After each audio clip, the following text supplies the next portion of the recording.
What is going on, everybody? This is the Fresh Baked Goods, and thank you for clicking on another Hell Loose video. So a lot of you have been asking me to make a tank guide for a while now, and I did make one about a year or two ago, and a lot of it still holds up, and I was struggling to make another tank guide without really just repeating myself, because there's a lot of stuff in that video that I couldn't really say better. So I figured I would just update that video, remove anything not relevant or anything that's been patched out of the game since then, and then also add some new stuff that has come into the game since that video was released to really just bring that tank guide back up to date. So let's get to it. If you have any questions, please post them down in the comments. Let's talk tanking, but more specifically, let's talk tactics and just some good overall tips. And I will just say right off the bat, if you're clicking on this video wondering if this is going to be one of those where do I shoot tanks videos, it's not. There is already plenty good content out there on it. In fact, before you even watch this video, I highly recommend reading the Tank Bible. I'll put the link down in the description, and this is a document that will basically cover all your questions about tank engagements. So huge shout out to the guys that put it together. It is an awesome piece of information that everyone taking in Hell Loose should read. But what I wanted to cover in this video was everything that happens before you fire the first shot. Tanking in Hell Loose has now become a battle of who shoots first for the most part. So most of these tank fights are won and lost before that first shot's even fired. So hopefully you can watch this and feel better about tanking at the end of it. So let's get into it. So to start this video off, my first tip is just practice. Tanking in this game is very, very frustrating at the start. And really the only way you're gonna get better at it is just playing more of it. And also it's very helpful to find a group of people that you can play consistently with. A tank crew that works well together is always gonna be more likely to succeed than a group of randoms that are put together. And I will say it is very helpful playing every single position in the tank. I know we kind of all eventually get set in our ways, like I like shooting, I'm best at it, I'm best at driving, best at tank commander, all that stuff. It is very helpful to have a good understanding of every single role in the tank. For example, you're going to become a better driver if you have a better understanding of how the gunner seat operates. That way you're going to be able to turn them into positions faster and get them better angles quicker. And this is most certainly true for tank commander. You're going to become way better at the tank commander role if you have a better understanding of how those two other seats operate. So I recommend just practicing every single role as much as you can. Each role separately will make you a better tanker overall. When the match starts, you're gonna wanna have a plan. The worst thing you could do is just roll your tank up somewhere and say, let's see what happens next. You need to figure out what kind of game your tank is gonna have. Are you gonna play defensively? Are you gonna go for a flank? Are you gonna hunt tanks? Are you gonna be infantry support? Having a plan and sticking to it for as long as you can will increase the likelihood that you're gonna have a successful match. Because when you have three people doing very different things, you all need to be working towards the same goal. If the driver's just kind of sitting there not knowing what to do, he's not going to know how to react, the gunner's not going to know where to look, and it's going to go 0 to 100 once the shit starts kicking off for the tank commander. So have a game plan, stick to it the best you can. I know stuff goes sideways a lot. Not only will your tank do better, you're probably going to have more fun if you stick to the plan. And also a big portion having a plan is really basing that around on what kind of tank you're in or what kind of tank you're choosing to be in. For example, if you want to go do backline stuff and hunt garrisons and hunt enemy spawns, generally you want to take a recon tank or a light tank and not something like a heavy, just because you won't be having too much infantry support around you and you can get picked off kind of easily. So the risk versus reward there for the fuel cost and the lack of mobility in a heavy tank probably isn't the best call. Whereas if you're helping infantry push a point through a meat grinder and you're expecting to face enemy tanks head on, then a heavy tank is absolutely the right call. Because if you're not planning around this and you end up starting to waste tanks and draining your team's fuel, then you're going to hurt yourselves, you're going to hurt your team, and it's not really smart. Communication is so important. I know this is kind of just a hella loose basics for any sort of part of this game, but communication in a tank crew is so important. And this just doesn't apply to the tank commander relaying information from command chat down to his crew. The driver and gunner both constantly need to talk about what they're seeing. Each one of these spots has very different viewports.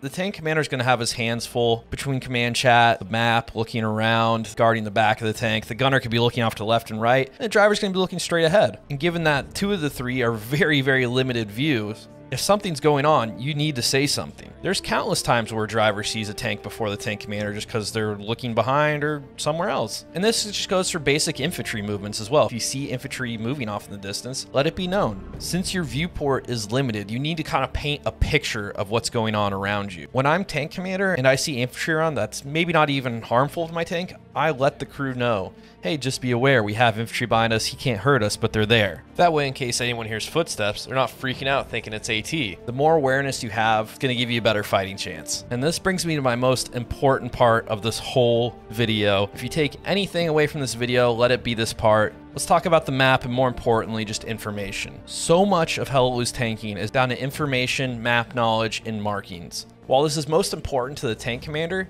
you should still be looking at your map if you're a gunner or driver. And let me say this right now, tank marks in Hell Let Loose are a tanker's best weapon. With accurate tank marks, a tank crew can be unstoppable. Tank marks win tank battles. And with these marks, not only is it easier to get the jump on an enemy tank, it's also good to know when a tank isn't around. For example, if you're going up against 2 enemy tanks and you find out that they're on the other side of the map and they're not even close to you, you know it's a little safer to move. You can push up if you need to. It provides you with a sense of security for whatever you have to do next. Knowing where tanks are at all times is crucial, even if it's not near your tank. So if you're watching this and you don't tank, USL, command, whatever, mark tanks. Your tank crews will do so much better. And if there are no tank marks up and you're in a crew, your tank commander needs to ask for them and constantly ask for them. It's kind of funny when there's no tank marks on a map, but there's 3 tank crews on their team, you ask for marks, all of a sudden 2 get popped down immediately. People forget to do it, so sometimes you need to ask for it. And this goes both ways. When you're in a tank, you see infantry movements, you see supplies coming down, you're going to see a lot of airheads coming down. You need to mark those and communicate those as well. Even though it might not be something you can physically get to, you're not near, it's very helpful for the team out if you call those things out. Map knowledge itself, this is going to be something that just comes over time from experience. And to help learn this, I suggest taking your time, opening up the map, and looking at the flow of the game. On specific maps, there's always going to be more popular ways that tanks like to travel around. For example, tanks will almost always avoid urban parts of the map. If you look at St. Mary-Glise, they will always go hospice or checkpoint. And this is because those crowded streets in any map are an AT's paradise. So when you look at maps like St. Mary-Glise, Carentan, even Foy for the most part, tanks will avoid that center spot. So if you look at a map and say, hey, there's infantry and garrisons up here, there's no way tanks gonna push through there, they're most likely gonna come through the other side. And the same kind of thinking applies to other maps like Purple Heart Lane or Kursk, where there's only so many bridges or roads that a tank could take to get across the map. Once you start to narrow these lanes down, you'll start to discover the greatest positions where you have sight lines in all these. And then if you just look at the map, see where points are, see where infantry is, and you'll get an idea of where enemy movements, enemy tanks are. But it's all about just stopping and paying attention to that. You're gonna learn those good spots, you're gonna learn the good flanks, you're gonna learn where all the bridges and routes are. But once you do, you're going to find it much easier to get around and much easier to get the jump on some tanks. And don't sleep on the team score screen here. This is a very good tool. What I always do at the start of every tank round is I press tab, I close every squad that's not a tank crew. And you should keep an eye on this. That way you know exactly how many tanks you're going up against, if they're killing other tanks. You can see people's score going up so you can know if they're in action. This screen combined with the map can be incredibly helpful to locate enemy tanks. For example, if you have a friendly tank a couple columns over that just got destroyed, and then you pop open the tab screen and see the enemy tank score just went up, and then all you have to do is then look at the map, look in relation to where that friendly tank was destroyed, look where friendly infantry is, look where the obvious positions are, and it's fairly easy to determine where the enemy tank's going to be. It's just more information to have. You know who you're going up against, you know how well they're doing, and you should not ignore it. But in the end, tanking is essentially a battle of information. The more information you have going into fights, the better chances you're going to have at winning them. So let's talk about movement and getting around maps. The edge of the map is your best friend in a tank. It eliminates a whole flank you can be shot from. It provides you a sense of safety. And if you need to get from one end to the other, use it to your advantage. Also, you should be looking at friendly garrisons and OPs. When I need to advance a few columns, I'll usually say, hey, let's go by that OP or garrison. It'll ping if someone's close to us. We'll know if we're safe or not. It gives you more knowledge on your advance. And that way you can move from point to point with relative cover. As you're moving across the map, you need to know you are not safe the second you get in that tank. There are now 3 different classes that have satchel charges. And if you were not aware, it is incredibly easy to satchel a tank and it is almost next to impossible to defuse one of these if you do get satcheled. So more often than not, a lot of these dudes go rogue and like to sit outside the HQ. So the tank commander should be doing 360s the second you leave HQ. And this is where friendly OPs and garrisons come into play. Stay close to them as you make your advance. They'll let you know if anything's coming up behind you, next to you. That little bit of radar goes a long way and will kind of guide you on your advance. All right, so let's talk about positioning and cover. Cover in a tank is just as important as cover in infantry. Heavy tanks are now gonna one-shot, two-shot you no problem. So if you're out in the open and someone has an accurate mark on you, you're gonna be dead before you even see the tank. They're gonna shoot you from across that fucking map. So once you've settled in, you find where you need to go, you need to try your best to get some cover. Eliminating a threat from a whole flank is just the way you need to play a tank in this game. Whether it be pulling up next to a hay bale on Foy or using the hedges on St. Marie, cover is your best friend in this game as a tank. And what this does, it causes enemy tanks to push you, and that gives you the defender's advantage. It is much easier to shoot a tank that's moving on you. It takes serious skill shooting from a tank that's in motion, and it's all about landing that first shot. So it's always going to be easier for the tank that's defending to fire more accurately and to fire first. And the best way to operate when you're in cover is to prairie dog yourself. You need to move your tank out, fire your shot, and then you need to reverse it back a few meters. This will take communication and coordination through all three different seats. The gunner has to let the commander and driver know when he has a shot, and the driver needs to be ready to move as soon as that first shot is fired. It's a long reload time, and you need to start getting back in cover as soon as you fire. Because if for some reason that shot ricochets, misses, hits the wrong part of the tank, if the enemy tank hits you first, you do have a chance. You're already in the motion of getting back into cover. You can get out, you could probably repair in time, and that allows you to reset and try the engagement over again. So if you do take damage, it is important to repair your tank as fast as you can, but also don't be dumb about it. So this is all really situational for yourself and what is going on in your game, but you never want to completely abandon a tank. There should always be one crew, whether it be tank commander or a crewman, inside the tank at all times, because there's nothing worse than just an empty tank being left on the battlefield. At the very least, you can try and drive it out. If the engine's wrecked, hey, you still have a turret to use. You need to get as much use out of a tank as you can before dying. That said, when repping, ideally you always want to be in a safe place. You can get back behind infantry support, closer to a friendly garrison, closer to a friendly OP at worst case scenario. That is always best. That way you can safely rep your tank and not have to worry about AT or getting pushed. But there are emergency situations where you need to rep your tank really fast. You know, let's just say you took a hit from an enemy tank and they're pushing you and you're one shot. Well, then sometimes it is necessary to risk it and have both crewmen get out and rep at the same time while the commander hops down in the gunner seat, and make sure to watch the corner that the tank's pushing. So repping can really be a balancing act that can make or break your tank, but it is very hard for me to sit here and tell you to do one thing when it really depends on the situation you're in. But the most important takeaway is don't just immediately jump out of the tank and start repping.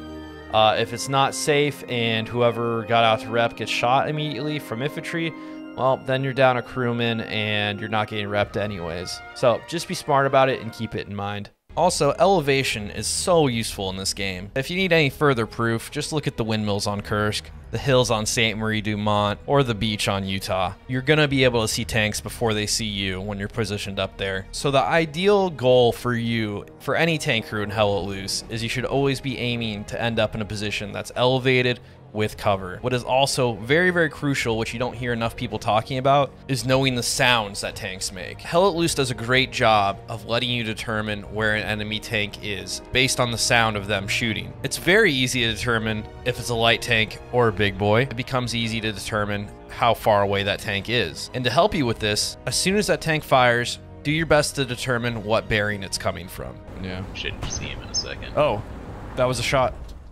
Okay. That was like, left? yeah, I think it was like northeast, north somewhere. So, all right, there it was again.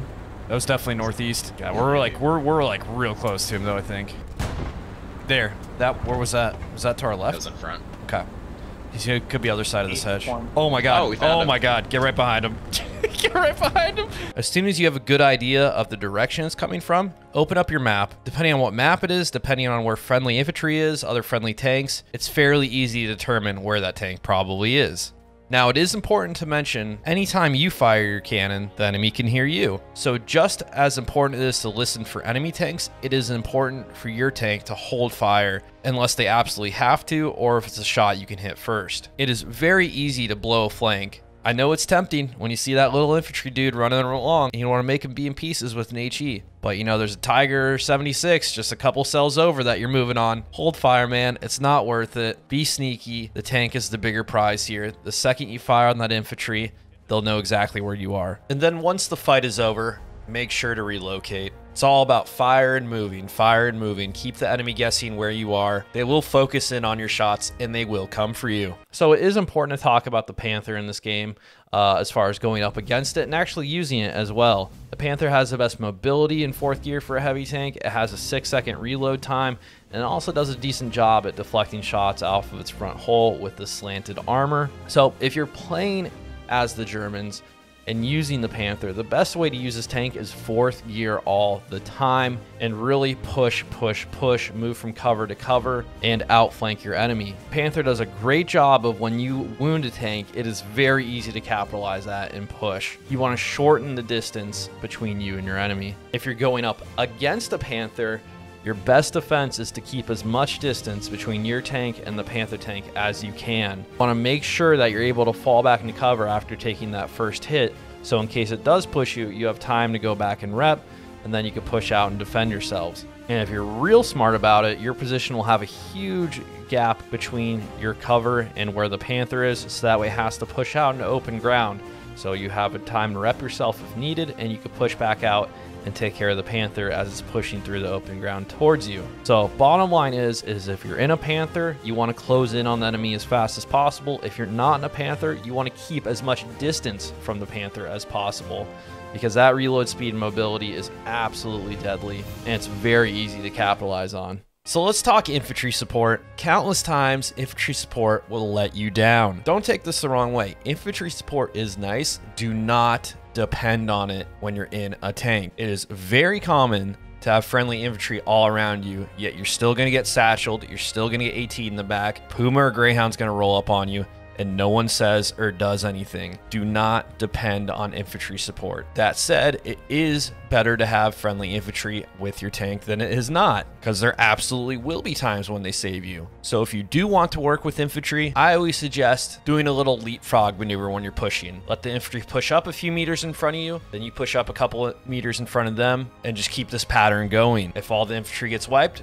back it on off. Just make sure you do not get cut off. But this way, you're helping the push and you're still getting cover out of it. So with update 14, sprint speed was increased. This might be changed down the line, but for now, infantry is the fastest it's ever been, which means AT is the fastest they've ever been. So this is something you really need to consider while moving around the map in a tank. So not only does that mean being next to a friendly OP or garrison is even more important, it also means that you have to keep mobile. The endless flow of satchels and ATs is only going to be getting to your tank quicker, so you need to be a moving target. And if that's not an option, you need to post up somewhere where you have clear vision all around your tank. You can make sure nobody can sneak up with a satchel or put an AT in your side or your bum.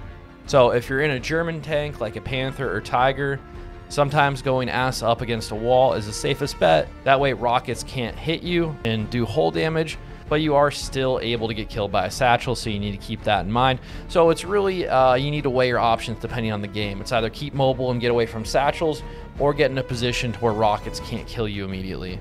And again, infantry support is always nice, but friendly infantry is now moving faster as well, so they're going to leave you in the dust when there's time to push on. Your tank is going to get left behind. So don't depend on infantry support to save you from all the AT. You just have to watch out for all the Terminators chasing you down. With a crew that eventually works together over time, communicates well, and potentially has a good team they're working with, you're going to get good at this game. And there's going to be days where you have rough runs, where you're getting destroyed a bunch, not having good games. Hell, it might even go a couple days before you have a good one again. It's just how this goes. I still have bad days in this game. Don't let it get you down. In the end, what this is all about is having fun with your friends in the tank, blowing up some infantry, blowing up some friends, high-fiving about it. Enjoy the small little battles you have in this game. Sometimes it's best to ignore the big picture and just, you know, be satisfied with the tank you just blew up. Be satisfied with the small battle you had. It's the little moments that make this special. So you don't want to forget that, and you don't want to get too frustrated about it. Just have some fun. That's what this is all about in the end. But that's all I really have for you guys. I hope you found this helpful. If you do want more Hell Loose tank content, you're certainly in the right place. Please consider liking the video. Please consider subscribing. I thank you guys for everything you do. I thank you for watching. I'll see you dudes on the front line.